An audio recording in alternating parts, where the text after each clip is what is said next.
أمري واحلل عقدة من لساني يفقه قولي رب زدني علما سبحانك لا علم لنا إلا ما علمتنا إنك أنت العليم الحكيم. درود شریف پڑھ لیجیے. اللهم صل على سيدنا محمد وعلى آل سيدنا محمد وأصحاب سيدنا محمد وبارك وسلم عليهم. اللهم صل على سيدنا محمد وعلى آل سيدنا محمد وأصحاب سيدنا محمد وبارك وسلم عليهم. اللهم صل على سيدنا محمد وعلى آل سيدنا محمد وأصحاب سيدنا محمد وبارك وسلم عليهم. برادران اسلام، واجب الاحترام محترم بزرگ اور میرے ایمانی بھائیوں، ہم اس وقت رسول اکرم صلی اللہ علیہ وسلم کے حیات طیبہ سننے اور سنانے کے لیے بیٹھے ہیں. اللہ سے دعا کریں پروردگار ہماری اس مجلس کو قبول فرما لے اور ہماری نجات کا ذریعہ بنائے. ہم رسول اکرم صلی اللہ علیہ وسلم کے حیات طیبہ پڑھتے ہوئے یہاں تک پہنچے تھے کہ جب آپ کی عمر مبارک 12 برس کی ہو جاتی ہے، آپ کے چچا ابو طالب وہ ملک شام کی طرف تجارتی سفر کرنے کا ارادہ کرتے ہیں، تو آپ بھی اپنے چچا کے ساتھ ہو جاتے ہیں. اور جب آپ نے عرب کی سرحد کو عبور کیا اور ملک شام کی سرحد میں داخل ہوئے اور ملک شام کا پہلا شہر بصرہ آیا تو وہاں پڑاؤ ڈالا. اسی دوران وہاں بحیرہ راہب نے آپ کو پہچان لیا اور اس کے بعد پورے قافلے کی دعوت کی، اور دعوت کرنے کے بعد حضرت ابو طالب کو یہ مشورہ دیا کہ آپ اپنے اس بھتیجے کو واپس یہاں سے بھیج دیں، آگے لے کر نہ جائیں، کیونکہ ملک شام میں آگے یہودی رہتے ہیں اور یہودی ان کو پہچان لیں گے اور یہ ضدی اور حسد کرنے والے قوم ہے، لہٰذا وہ حسد اور ضد کی وجہ سے انہیں کوئی نقصان نہ پہنچائیں، آپ واپس کر دیں. تو خواجہ ابو طالب نے رسول اکرم صلی اللہ علیہ وسلم کو وہاں سے واپس کر دیا. آپ واپس تشریف لے آئے. اس کے بعد پھر اپنے کام میں آپ لگ جاتے ہیں، یہاں تک کہ جب آپ کی عمر مبارک 15 برس کی ہو جاتی ہے تو اس وقت ایک واقعہ پیش آتا ہے کہ 2 قبیلے ہیں، ایک قبیلہ قریش ہے، دوسرا قبیلہ قیس ہے. تو قبیلہ قیس اور قبیلہ قریش میں کسی معمولی سی بات پر لڑائی شروع ہو جاتی ہے، جنگ لگ جاتی ہے. روکنے کی بڑی کوشش کی گئی، لیکن جو سامنے والا قبیلہ تھا قبیلہ قیس وہ طاقتور بھی تھا تو اور اسی طرح ضدی قسم کا تھا، اس نے نہیں مانا اور صلح صفائی پر بات ختم نہیں ہوئی اور انہوں نے اچانک قریش پر حملہ کر دیا. اور حملہ بھی کیا حرمت والے مہینوں میں، جن حرمت والے مہینوں میں یعنی 4 مہینے حرمت والے زمانہ جاہلیت میں بھی سمجھے جاتے تھے اور ان میں جنگ کو جائز نہیں سمجھا جاتا تھا. ذی قعدہ، ذی الحجہ اور محرم کا مہینہ، اسی طرح رجب کا مہینہ. تو یہ ذی قعدہ کے مہینے میں قبیلہ قیس نے قریش پر حملہ کر دیا اور اسی طرح حرم شریف کی حرمت کو بھی انہوں نے پامال کیا. حدود حرم کے اندر جنگ کو بالکل جائز نہیں سمجھا جاتا تھا، انہوں نے وہیں پر قریشیوں پر حملہ کر دیا. روکنے کی کوشش کی گئی لیکن انہوں نے نہیں مانا. پھر جواباً قریش کو بھی ان کو جواب دینا پڑا، تو اس میں رسول پاک صلی اللہ علیہ وسلم نہ چاہتے ہوئے بھی شریک ہوئے اپنے چچاؤں کے ساتھ. لیکن اس کے باوجود آپ کے ہاتھ سے کسی کو کوئی تکلیف، کوئی نقصان نہیں پہنچتا ہے. آپ جنگ میں شریک تو ہوئے لیکن صرف اس حد تک کہ اپنے چچاؤں کو تیر اٹھا کر دیتے تھے اور کوئی آپ نے اس میں شرکت نہیں کی. اور بالآخر پھر وہ سامنے والا قبیلہ بھی صلح پر آمادہ ہو گیا اور صلح ہو گئی اور صلح پر اس جنگ کا خاتمہ ہو جاتا ہے. تو گویا دنیا والوں کو پیغام دیا گیا کہ اب جنگوں کو ختم کرنے والا اور دنیا کو صلح کا پیغام دینے والا آ چکا ہے. پہلے جنگیں ہوتی تھیں تب تک ختم نہیں ہوتی تھی، جب تک دونوں طرف کے مرد ختم نہ ہو جائیں تب تک ختم نہیں ہوتی تھی، لیکن اب جو ہے صلح ہو جاتی ہے. اس جنگ کا نام حرب فجار رکھا گیا. کیوں؟ اس لیے کہ اس میں حرمت والے مہینے کی حرمت کو بھی پامال کیا گیا، اسی طریقے سے حدود حرم کی حرمت کو بھی پامال کیا گیا تھا. تو حرب الفجار کا مطلب ہے گناہ والی جنگ. تو تو اس میں چونکہ یہ گناہ کا ارتکاب کیا گیا تھا اس لیے اس جنگ کا نام حرب الفجار ہے. بعد میں اس میں صلح ہو جاتی ہے. اس کے بعد جب آپ کی عمر مبارک 16 برس کی ہوتی ہے ایک اور واقعہ پیش آتا ہے. واقعہ یہ ہے کہ شہر زبید کا ایک شخص تاجر آدمی اپنا تجارتی سامان لے کر مکہ المکرمہ کی منڈی میں آتا ہے اپنا سامان بیچنے کے لیے فروخت کرنے کے لیے. تو مکہ کا ایک بڑا سیٹ ہے, بڑا مالدار ہے اور سردار بھی ہے, عاص ابن وائل السہمی. اس نے اس زبیدی شخص سے اس کا سارا سرمایہ جتنا سامان تھا وہ اس سے خرید لیا اور سودا طے ہو گیا. اس کے بعد پھر اس سے یہ کہا کہ جتنی تمہاری اس کی قیمت بنتی ہے یہ قیمت میں آپ کو کل یا پرسوں کوئی وقت مقرر کیا اس وقت میں آپ کو میں دے دوں گا. تو اس شہر زبید کے زبیدی تاجر نے اس سے یہ کہا کہ کہیں ایسا نہ ہو کہ آپ بعد میں جو ہے انکار کر دیں. تو اس نے کہا کہ ہم مکہ کے رہنے والے ہیں, ہم وعدہ خلافی نہیں کرتے ہیں اور وعدہ خلافی کا تصور بھی ہم سے نہیں کیا جا سکتا ہے, اس لیے میں تمہیں اس کی پوری قیمت وہ جو وقت مقرر کیا ہے اس پر دے دوں گا. اب وہ وقت آ گیا لیکن عاص ابن وائل نے وعدہ پورا نہیں کیا. وہ زبیدی تاجر انتظار میں رہا کہ ابھی آئے گا لیکن وقت گزرتا گیا. ایک دو دن جب اوپر ہو گئے اور ابھی تک عاص ابن وائل اس کے پاس اس کی جو قیمت دینی تھی اس کے سامان کی وہ لے کر نہیں آیا. تو یہ شخص پریشان ہو کر عاص ابن وائل کے گھر پہنچتا ہے اور جا کر اس سے کہا کہ آپ نے مجھ سے سامان لیا تھا تو اس کی قیمت آپ کی طرف ہے وہ دے دیجئے. تو عاص ابن وائل نے ٹال مٹول کی کوشش کی, کوئی بات نہیں, کل آپ کو مل جائے گی, پرسوں مل جائے گی, اس طرح ٹال مٹول کی اور ٹالنے کی کوشش کی. یہ بیچارہ واپس آ جاتا ہے, پھر انتظار کر رہا ہے. جو اس نے وقت آگے دیا تھا وہ وقت بھی گزر گیا لیکن اس نے پیسے اس کے نہیں دیے. اب یہ زبیدی تاجر پھر عاص ابن وائل کے گھر پہنچا اور جا کر اس سے کہا کہ آپ تو کہہ رہے تھے کہ ہمارے یہاں تو وعدہ خلافی کا تصور بھی نہیں کیا جا سکتا ہے, اب یہ کیا ہو رہا ہے, آپ کیوں مجھے پریشان کر رہے ہیں, میرا سامان واپس دو یا یہ کہ میرے سامان کی قیمت دو. جب اس نے تھوڑا اس طریقے سے غصے سے کہا تو عاص ابن وائل نے اس طرح نظر اٹھا کر دیکھا اور کہا آپ کون ہو, میں آپ کو پہچانتا بھی نہیں ہوں, کہاں سے آپ آئے ہو. ایک دم اس نے انکار کر دیا, ظلم کی حد ہو گئی.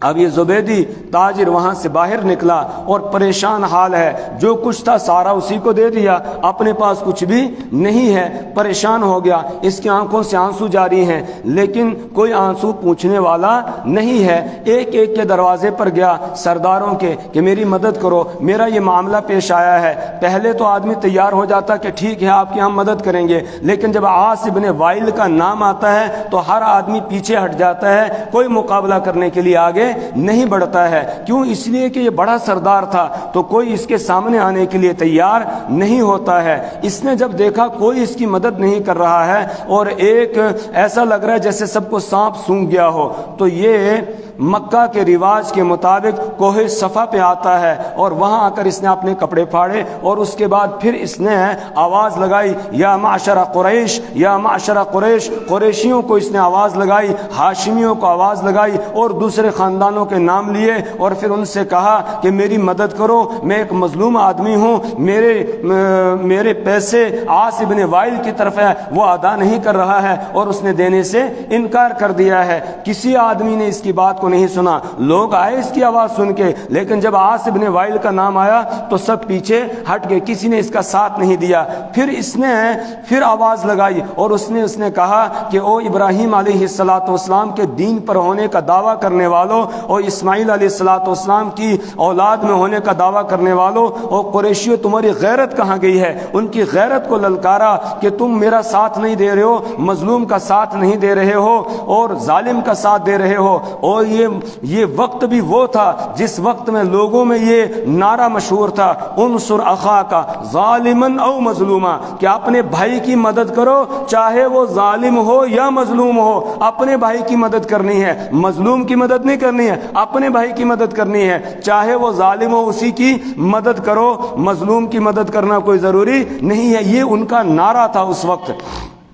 تو جب اس نے قریشیوں کی غیرت کو آواز دی تو اسی دوران رسول پاک صلی اللہ علیہ وسلم کے چچا زبیر ابن عبد المطلب وہ خانہ کعبہ کے صحن میں اپنے 2-4 دوستوں کے ساتھ بیٹھے ہوئے تھے. ان کے کانوں میں بھی جب یہ آواز پہنچی تو وہ کھڑے ہو گئے اور انہوں نے اپنے ان دوستوں سے، اپنے ساتھیوں سے یہ کہا کہ ہمیں ہماری غیرت کو اس شخص نے للکارا ہے، اور واقعتاً ہم بے غیرتی کا کام کر رہے ہیں کہ ایک شخص جو پردیسی ہے اس کے اوپر ظلم ہو رہا ہے، اور ہم میں سے کوئی ٹس سے مس نہیں ہو رہا ہے، اس کا ساتھ دینے کے لیے تیار نہیں ہو رہے ہیں، ہمیں اس کا ساتھ دینا چاہیے. اس کے لیے انہوں نے اپنے دوسرے ساتھیوں کو بھی تیار کیا اور دوسرے کچھ اور سرداروں کو تیار کیا. ان کو لے کر عبداللہ ابن جدعان کے مکان پر، جو ایک سخی قسم کا شخص تھا، اس کے گھر پر آئے. اس نے کھانے کا بھی انتظام کیا اور وہاں پر انہوں نے مشورہ کیا، اور اس مشورے میں یہ طے ہوتا ہے کہ ہم مظلوم کا ساتھ دیں گے، چاہے وہ مظلوم دیسی ہو یا پردیسی ہو، اپنا ہو یا پرایا ہو، اسی طریقے سے امیر ہو یا غریب ہو، جو بھی مظلوم ہوگا ہم مظلوم کا ساتھ دیں گے.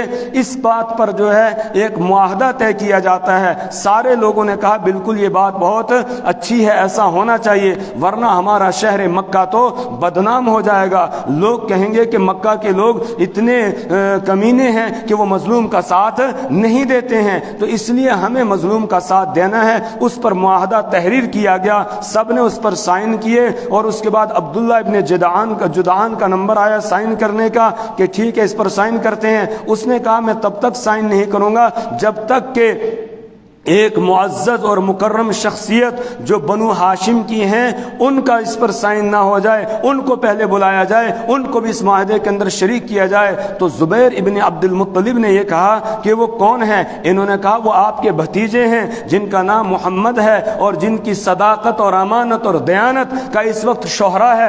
سارے لوگ ان کو الصادق الامین کہتے ہیں. ان کو بھی لایا جائے بلا کر، ان کو بھی اس معاہدے کے اندر شریک کیا جائے. اب رسول پاک صلی اللہ علیہ وسلم کو بلایا گیا. آپ کی عمر مبارک ابھی صرف 16 برس کی ہے، اور آپ کو بلا کر آپ کا بھی اس کے اوپر سائن لیا جاتا ہے گویا، اور آپ کو اس معاہدے میں شامل کیا جاتا ہے.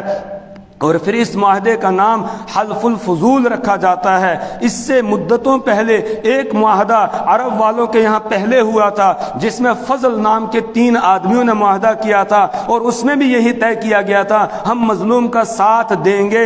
تو اب یہ جو نیا معاہدہ ہوا اس کا نام بھی حلف الفضول ہی رکھا جاتا ہے کہ اسے معاہدے کے ہم یہ تجدید کر رہے ہیں. اور رسول پاک صلی اللہ علیہ وسلم فرماتے تھے زمانہ جاہلیت کے جو کام ہوئے ان میں سب سے زیادہ پسندیدہ عمل میرے نزدیک یہی حلف الفضول کا معاہدہ تھا کہ جس میں مظلوم کا ساتھ دینے کا عہد کیا گیا تھا. اور رسول پاک صلی اللہ علیہ وسلم نے فرمایا اگر کوئی اس معاہدے کے مقابلے میں مجھے سرخ اونٹنیاں جو عرب کا ایک قیمتی ترین سامان ہے مانا جاتا ہے وہ بھی کوئی دے اور کہے کہ اس معاہدے کے خلاف کیا جائے تو میں ہرگز ان اونٹنیوں کو قبول نہیں کروں گا اور اس معاہدے کو قائم رکھوں گا. اسی کو قائم رکھنے کے لیے مجھے اللہ تعالیٰ نے بھیجا تھا. اور پھر رسول پاک صلی اللہ علیہ وسلم نے تو مظلوموں کا ساتھ دیا ہی ہے.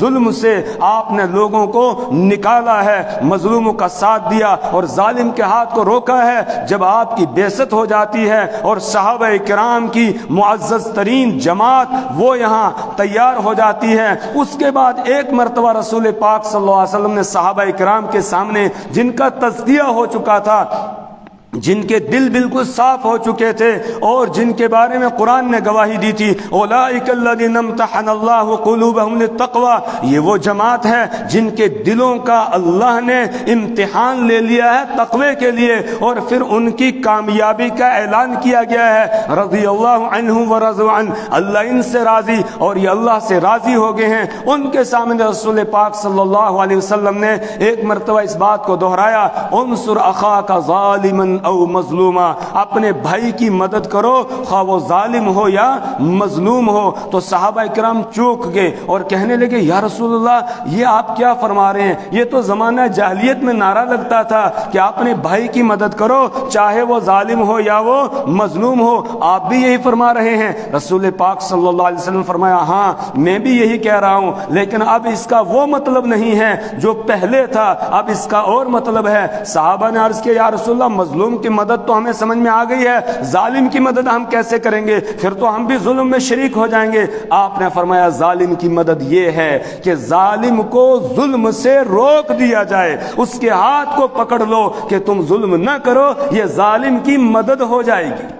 یہ مطلب نہیں ہے اس کی ہاں میں ہاں ملا کر اور پھر اس کا ساتھ دینے لگ جاؤ اور ظلم ڈھاتے پھرو، نہیں کہا بس ظالم کے ہاتھ کو پکڑ لینا یہ ظالم کی مدد ہے۔ اور رسول پاک صلی اللہ علیہ وسلم نے فرمایا یہ اس اعتبار سے اس کی مدد ہے، اگر اس کی اس طرح مدد نہیں کی گئی، اس کو ظلم سے نہیں روکا گیا، وہ گھاٹے میں رہے گا، وہ گھاٹے کا سودا کر رہا ہے، وہ تو دنیا میں یہ سمجھ رہا ہے میں نے فلانے پر ظلم اور زیادتی کر کے اور بازی جیت لی ہے اور اپنے آپ کو کامیاب سمجھ رہا ہے، لیکن یہ کامیاب نہیں بلکہ یہ تو ناکام ہو رہا ہے۔ قیامت کے دن یہ اللہ کے دربار میں جب آئے گا، اس کے پاس نمازیں ہوں گی، اس کے پاس روزے ہوں گے، اس کے پاس اور صدقہ اور خیرات ہوگی، حج اور عمرے ہوں گے، نہ معلوم کتنے نیک اعمال اس کے پاس ہوں گے، لیکن جن پر اس نے ظلم کیا ہوگا وہ سارے قیامت کے دن آ جائیں گے، آ کر دعویٰ دائر کریں گے، اس کی نیکیاں ان مظلوموں کو دے دی جائیں گی، اور اس کے بعد پھر اگر اس کی نیکیاں ختم ہو گئی اور جن پر اس نے ظلم کیا ہے اگر وہ باقی ہوں گے تو پھر وہ ان کے گناہ لے کر اور اس کے اوپر ڈال کے ثم طرح فی النار، پھر اس کو جہنم کے اندر ڈال دیا جائے گا۔ اس لیے ظالم کی مدد یہ ہے کہ اس کے ہاتھ کو ظلم سے روک دیا جائے۔ انصر اخاک ظالما او مظلوم کا اب مطلب یہ ہوگا کہ مظلوم کا تو ساتھ دینا ہے اس کو ظلم سے نجات دلانے میں، اور ظالم کا ساتھ یہ ہے کہ اس کے ہاتھ کو ظلم کرنے سے روک دیا جائے، تو ہم گویا اس کی مدد کر رہے ہیں تاکہ قیامت کے دن اس کو ناکامی کا منہ نہ دیکھنا پڑے۔ تو اس معاہدے کا نام حلف الفضول رکھا گیا۔ اس کے بعد رسول پاک صلی اللہ علیہ وسلم تجارت میں لگے رہے، یہاں تک کہ جب آپ کی عمر مبارک 25 برس کو ہونے والی ہے، اس سے پہلے مکہ المکرمہ کی ایک بڑی مالدار عورت ہے تجارت کرنے والی، جس کا نام ہے حضرت خدیجہ الکبریٰ رضی اللہ تعالی عنہا، اور یہ لکھا ہے سیرت نگاروں نے کہ سارے مکہ والوں کا مال ایک طرف اور اکیلی حضرت خدیجہ الکبریٰ رضی اللہ تعالی عنہا کا مال ایک طرف ہوتا تھا۔ اتنی بڑی مالدار یہ عورت تھی اور یہ تجارت کیا کرتی تھی، اور تجارت میں کسی دوسرے شخص کو اپنا مال جو ہے وہ مضاربت پر یا اور کسی حصے پر دیا کرتی تھی کہ تجارت کر کے لاؤ، اور ساتھ میں اپنے غلام میسرہ کو بھی بھیجا کرتی تھی۔ جب رسول پاک صلی اللہ علیہ وسلم کی شہرت ہو جاتی ہے تو اس کے کانوں نے بھی آپ صلی اللہ علیہ وسلم کا نام سنا، اس کے دل میں بھی یہ بات آئی کہ میں بھی اپنا مال ان کو دے دوں اور ان کو تجارت کے لیے بھیجوں تاکہ میں دیکھوں کہ یہ کتنا نفع کما کر لاتے ہیں۔ اب رسول پاک صلی اللہ علیہ وسلم سے اس کی طرف سے یہ فرمائش کی جاتی ہے کہ آپ کو فلاں عورت تجارت پر بھیجنا چاہتی ہے اپنا مال دے کر فروخت کرنے کے لیے۔ آپ نے اپنے چچا ابو طالب سے مشورہ کیا کہ اس طرح پیشکش ہوئی ہے تجارتی سامان کی کہ اس کو لے کے جانا ہے، فروخت کرنا ہے اور تجارت کر کے واپس نفع کے ساتھ لانا ہے۔ تو ابو طالب نے دیکھا کہ ہمارے گھر میں تو کچھ ہے نہیں، انہوں نے کہا بہت اچھا میرے بھتیجے، اب تو آپ جوان بھی ہو گئے ہو اور آپ تجارت کرنے کا کوئی مسئلہ، کوئی پریشانی والا مسئلہ نہیں ہے، ٹھیک ہے آپ اس کو قبول کر لو۔ رسول پاک صلی اللہ علیہ وسلم نے ان کی فرمائش کو قبول کر لیا اور حضرت خدیجہ الکبریٰ رضی اللہ تعالی عنہا نے اپنا سامان دے دیا، ساتھ میں اپنے غلام میسرہ کو لگا دیا، اور ساتھ ہی حضرت خدیجہ الکبریٰ رضی اللہ تعالی عنہا نے میسرہ سے یہ کہا کہ پورے سفر میں آپ ان پر نظر رکھنا، ان کے اخلاق اور کردار پر اور ان کی تجارت امانت اور دیانت اور صداقت پر نظر رکھنا۔ تو اب میسرہ ساتھ چل رہے ہیں، رسول پاک صلی اللہ علیہ وسلم نے سامان لیا، سامان لے کر آپ پہنچ جاتے ہیں ملک شام، وہی مقام بصرہ کا بازار ہے، وہاں آپ پہنچتے ہیں، وہاں پہنچ کے آپ تجارت کرتے ہیں۔ اب ایک اور واقعہ یہاں پیش آ گیا، میسرہ راستے میں بھی بہت ساری چیزیں دیکھتا جا رہا تھا، لیکن جب یہاں پہنچا تو ایک درخت کے نیچے رسول پاک صلی اللہ علیہ وسلم کچھ دیر آرام کرنے کے لیے لیٹ جاتے ہیں، میسرہ ساتھ میں بیٹھے ہوئے ہیں۔ اور تب تک ایک راہب جس کا نام نستورہ ہے، نستورہ نامی راہب، وہ اپنے عبادت خانے سے نکل کر آتا ہے۔ وہ میسرہ کو پہچانتا تھا، چونکہ یہ پہلے بھی آتے جاتے تھے، تو وہ میسرہ سے پوچھتا ہے یہ آپ کے ساتھ جو آدمی یہاں لیٹا ہوا ہے یہ کون ہے؟ تو انہوں نے بتایا یہ قریش کا قبیلہ ہے، بنو ہاشم کا ایک نوجوان ہے۔ تو اس نے کہا کہ یہ اس درخت کے نیچے لیٹا ہوا ہے، میں نے اپنی کتابوں میں پڑھا ہے اس درخت کے نیچے صرف نبی ہی لیٹے گا اور کوئی نہیں لیٹے گا، اس لیے آپ ذرا ان کو جگائیں گے۔ اب رسول پاک صلی اللہ علیہ وسلم بیٹھ جاتے ہیں، وہ آپ کے ساتھ باتیں کرتا ہے اور پھر جو ہے آپ کی پشت کے پیچھے آ کر مہر نبوت کو دیکھنے کی کوشش کرتا ہے اور دیکھ کر اس کو بوسہ دیتا ہے، اور ساتھ میں جو ہے دیکھتے ہی یہ کہتا ہے یہ وہی ہے، یہ وہی ہے، یہ وہی ہے، یہ وہی ہے، بے اختیار وہ کہنے لگتا ہے۔ اور پھر رسول پاک صلی اللہ علیہ وسلم کو کہتا ہے آپ کو بشارت ہو، آپ آخری نبی بنائے جانے والے ہو، ہماری کتابوں کے مطابق یہی ہے۔ رسول پاک صلی اللہ علیہ وسلم نے فرمایا آگے کی بات اللہ ہی جانتا ہے، وہی بہتر جانتا ہے کہ کیا بنانے والا ہے، آپ نے گویا زیادہ اہمیت اس کو نہیں دی۔ یہ واقعہ بھی میسرہ نے دیکھا۔ پھر آپ جب منڈی میں پہنچتے ہیں سامان لے کر، تو اب آپ کی امانت اور دیانت کو دیکھ کر لوگ جوق در جوق آپ کے پاس آتے ہیں، سامان خریدتے ہیں اور بہت زیادہ نفع آپ کو اس تجارت میں ہوتا ہے۔ میسرہ کا خود بیان ہے، وہ رسول پاک صلی اللہ علیہ وسلم کو کہتا ہے مجھے تو کئی برس ہو گئے ہیں تجارت کرتے ہوئے، لیکن اتنا نفع جتنا آپ کے ساتھ آ کر ہوا ہے کبھی اتنا نفع اور فائدہ ہمیں نہیں ہوا ہے۔ اب یہ تجارتی قافلہ واپس پہنچتا ہے۔ جب واپس مکہ المکرمہ پہنچا اور رسول پاک صلی اللہ علیہ وسلم نے حضرت خدیجہ کو پورا حساب دے دیا، ایک ایک پائی کا حساب دے دیا، جو سامان لے گئے تھے جو لایا وہ بھی سارا حساب دے دیا، اور نفع جتنا آیا تھا وہ بھی ان کے حوالے کیا، تو حضرت خدیجہ بھی حیران رہ گئی کہ اتنا نفع تو اس سے پہلے کبھی بھی کسی نے لا کر نہیں دیا ہے، اور پھر اتنا زیادہ اچھے اور صاف اور شفاف طریقے سے حساب انہوں نے دیا ہے۔ اب ان کے دل کے اندر رسول پاک صلی اللہ علیہ وسلم کی محبت بیٹھ جاتی ہے، اور اندر وہ کچھ آرزویں اور تمنائیں لینے لگتی ہیں۔ اور ہیں کون حضرت خدیجہ الکبریٰ؟ اس سے پہلے 3 شوہر ان کے انتقال کر چکے ہیں، یکے بعد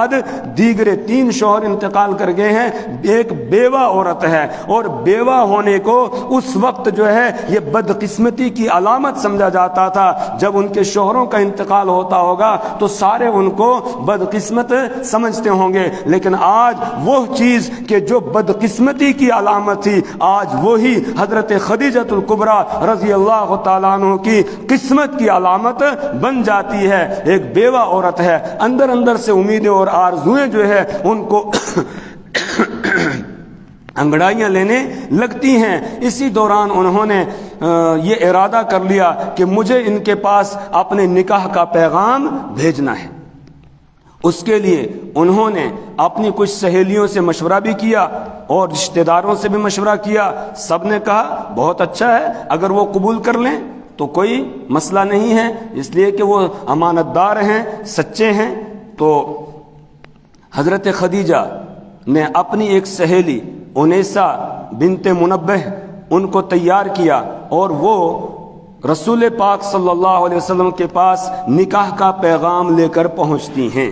تو رسول پاک صلی اللہ علیہ وسلم نے یہ جواب دیا کہ میں اپنے چچا سے مشورہ کروں گا، جیسے وہ مشورہ دیں گے اسی طرح ہوگا۔ تو آپ نے اپنے چچا ابو طالب سے مشورہ کیا کہ اس طرح پیشکش کی گئی ہے، تو ابو طالب نے بھی غنیمت جانا کہ ٹھیک ہے، بہت اچھا ہے، اور رسول پاک صلی اللہ علیہ وسلم بھی تیار ہو گئے۔ کیوں؟ اس لیے کہ ایک بیوہ عورت ہے، اس کو ایک سہارا مل جائے گا، ایک بیوہ عورت ہے اس کو ایک سہارا مل جائے گا، اور چونکہ دنیا والوں کے لیے اللہ نے آپ کو نمونہ بنانا ہے، تو کوئی بیوہ عورت اپنے بیوہ ہونے کو بدقسمتی کی علامت نہ سمجھے، وہ یہ سمجھے کہ حضرت خدیجہ رضی اللہ تعالی عنہ جو رسول پاک صلی اللہ علیہ وسلم کے زوجیت میں سب سے پہلے بیوی بن کے آنے والی ہیں، وہ بیوہ تھیں، اور اسی طرح رسول پاک صلی اللہ علیہ وسلم سے عمر میں بڑی بھی تھی، گویا بیواؤں کا سہارا بننے والے ہیں رسول پاک صلی اللہ علیہ وسلم۔ تو آپ نے قبول کر لیا ان کی اس پیشکش کو۔ آپ کے چچا ابو طالب نے بھی کہا کہ اگر بھتیجے آپ تیار ہو تو کوئی حرج نہیں ہے، ٹھیک ہے۔ اب جو ہے اس کے بعد نکاح کی تاریخ مقرر ہو جاتی ہے، طے ہو جاتی ہے۔ تو حضرت ابو طالب اور اسی طریقے سے اور کچھ لوگ قریش کے معزز وہ اور خود رسول پاک صلی اللہ علیہ وسلم یہ جاتے ہیں حضرت خدیجہ کے گھر پر، اور وہاں جا کر ابو طالب نکاح کا خطبہ دیتے ہیں۔ اس خطبے میں رسول پاک صلی اللہ علیہ وسلم کے اوصاف بیان کرتے ہیں کہ میرا یہ بھتیجا یہ ان اوصاف کا حامل ہے، یہ سچا ہے، یہ امانت دار ہے، اور اس کی ایک نرالی شان ہے، یہ بیان کرتا ہے۔